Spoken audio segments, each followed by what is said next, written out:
Hey guys, welcome to 5 quick tips to keep you from seeing this on your hikes. First, you should know your settings, because what do we really want energy for anyway? Well, lights probably, maybe you have some entertainment devices like headphones or an e-reader, smartwatch perhaps, but it's probably your phone that will need most energy.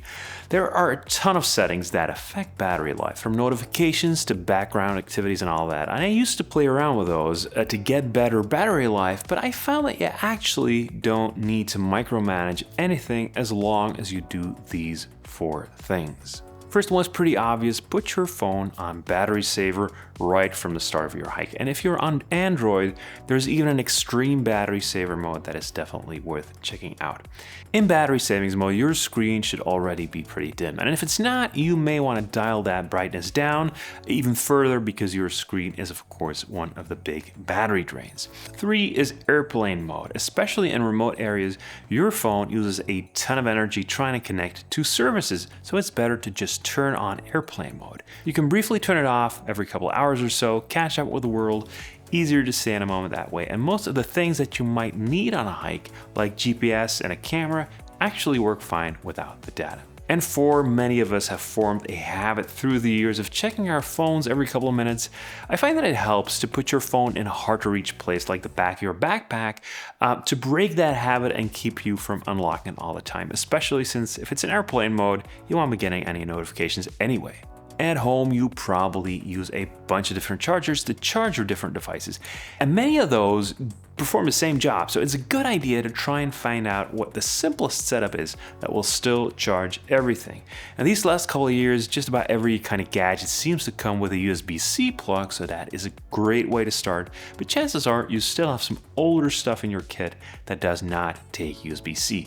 And the simplest approach is to use adapters like these. They all adapt USB-C to different formats, and they let you take as few cables as possible. You might get away with just one cable if you mostly charge from power banks.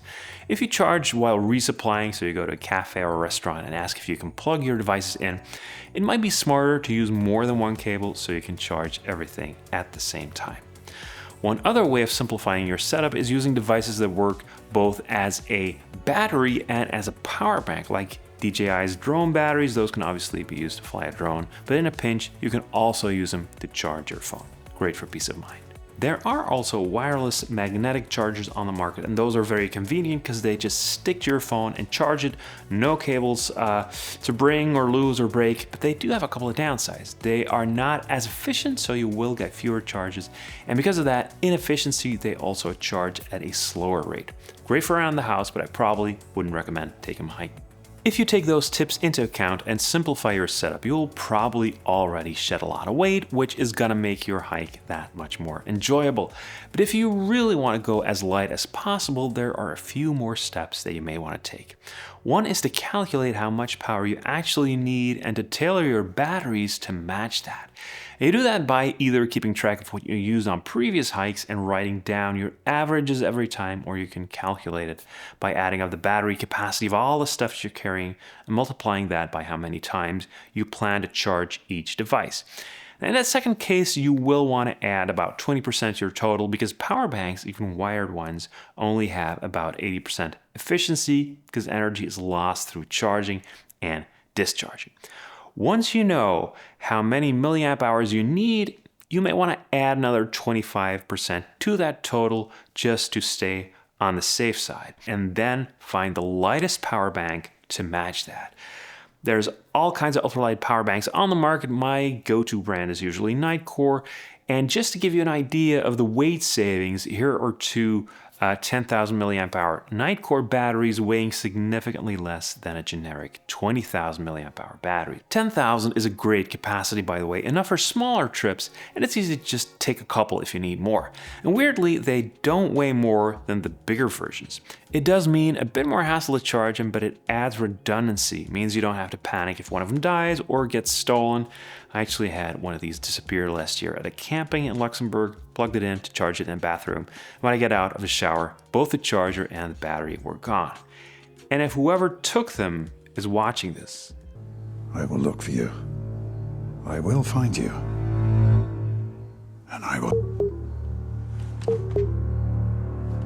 So 10,000 milliamp hours, great, but I also recently got the 20,000 model from their Carbo series real solid shell, well protected against impact, rainproof, and with very high energy density. Great experiences with that so far. Tip number 4. If you're hiking in colder seasons, it's good to know that the performance of your batteries, both those in your devices and your power banks, are going to be strongly influenced by temperature. You want to keep your batteries comfortably warm. Best way to do that is to keep them close to you, either in an inner pocket during the day and inside your sleeping bag at night. And that really is one of the reasons why I like to stick to reputable brands when it comes to batteries. The risk of a battery catching fire may be small, but you really don't want it to happen inside your sleeping bag. If you prefer not to take that risk, there are special batteries built for colder temperatures. I know Nightcore has a couple of those, other brands as well probably, but I haven't tested those so I can't really comment on how well they work. Lastly, if you're doing longer hikes, chances are you're going to resupply, and in those cases, you might as well charge your batteries.